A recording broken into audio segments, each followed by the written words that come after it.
Alrighty, welcome guys. So we're going to be looking at the box office for Thunderbolts today. As I always do on a Monday, typically take a look at the box office. Thunderbolts didn't do too bad, to be honest, in terms of its drop-off. Like 5% less than the normal drop-off for a Marvel movie. So it did better than average. And it's now nearing $300 million global. We're going to take a look and see whether that's, good or not. Spoiler alert, it's not good. It's not good yet.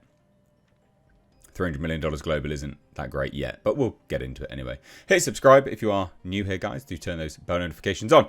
But like I said, so Thunderbolts. This is a report by Deadline, and as I always do, I'm going to put it into context. So, the headline is anyway, Thunderbolts nears $300 million global, as does Sinners. Minecraft's Whole Lotta Lava tops $900 million worldwide and $500 million overseas. So there you go. There's it in a nutshell. But let's take a look. So Thunderbolts. Marvel Studios, Disney's Thunderbolts. It's done $272.2 million worldwide. I'm not going to say that that's like nearing $300 million. That's quite a way off $300 million. I'm really surprised that they framed it in this way, to be honest, but whatever. Now it says this, that the current international box office is 143.7. So sure, fine. It had a drop off, okay, of 52%. And I think domestically, it hit like a 55% drop off the top of my head. Now, got to look at this objectively, right? And here anyway, it starts talking about how it's done pretty well, blah, blah, blah. And here's the in-depth drop-offs that Thunderbolts has had. They even compare it with other movies. So when looking at the FSS weekend, given the last frame, including May 1st holiday in many markets, a 44% dip, excluding China, is stronger than Guardians of the Galaxy Volume 2, which did 52%. Captain America Brave New World, 54%. And Ant-Man and the Wasp, Quantumania, 54%. But it's not great. It's not great. So this is still, like, objectively quite disastrous, actually, for Marvel. And I think that they say some bits and pieces in here about this, actually. So if you're looking at the domestic drop-off, 55%. Okay, 55%. It's not... it's good. 55% drop-off in its second week is good for a Marvel movie. The average is like 60. And they actually do explain some of the averages here. Shang-Chi's 54%. Brave New World was 68%. And I'm surprised that they didn't mention any others. They're generally speaking around the 60% mark on average. So it's actually a really good drop-off for a Marvel movie. And this is a lower budget Marvel movie, but it was still $180 million if you're to believe what everyone's saying. Which generally speaking is always a little bit higher, right?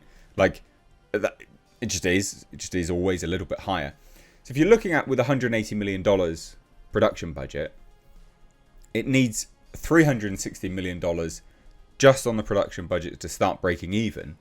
We're effectively $100 million off of that. That's a long way off, and we don't have the marketing budget included in that as well. Let's say it's $100 million, right? Let's just be fair. On average, they are about that. Sometimes they're a little bit more, but say $100 million. Okay? Well then, ladies and gents, you're looking at a movie that needs to crack over $500 million to break even. Ordinarily, a Marvel movie would do that with relative ease, actually. Not so much this one. This one, is going to struggle, I think. And I think that's a byproduct of what everyone is feeling, which is this sort of Marvel apathy. I'm not going to say superhero fatigue. I'm going to say Marvel apathy. I think people have kind of had enough of Marvel, really. When you're looking at, say, Sinners, for instance, Sinners has done incredible money. For what it is, Sinners is nearing, what is it now? Let me just go back here. because they have the breakdown here. But Sinners has done fantastic, absolutely fantastic cash. So Sinners, Michael B. Jordan, starer, sunk its teeth into another $6.6 million from 70 offshore markets. And so now it's at $283.3 million global. Now, the reason why that's great is that didn't have a very high budget. You know, if we're going to look at that and going to compare them, because loads of people like to do that, Sinners had a $90 million budget. So it only needs $180 million to break even. Add marketing on top of that.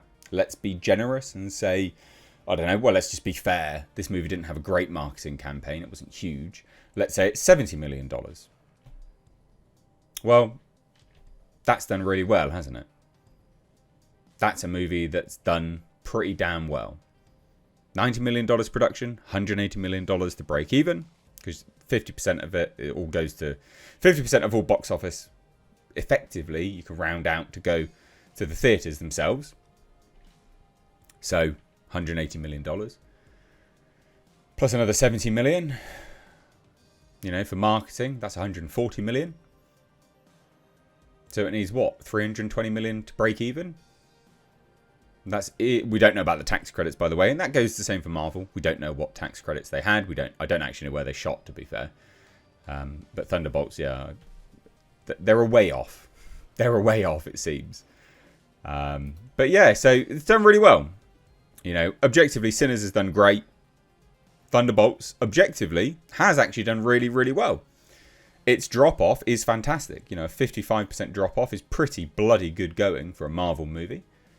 I think the issue is that Marvel movies' budgets are still insanely high. Insanely high.